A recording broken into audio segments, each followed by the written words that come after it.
ఈరోజు అతి సులువైన నీళ్ల పంపు ఎలా చేయాలో నేర్చుకుందాం.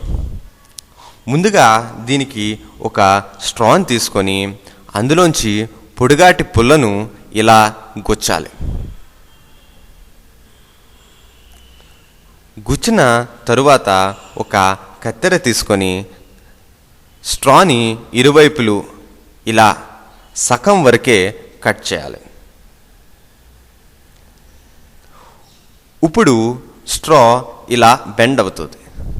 రెండు వైపులు స్ట్రాని ఇలా బెండ్ చేసి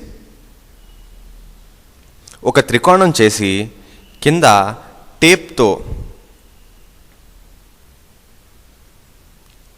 ఇలా అతికించాలి.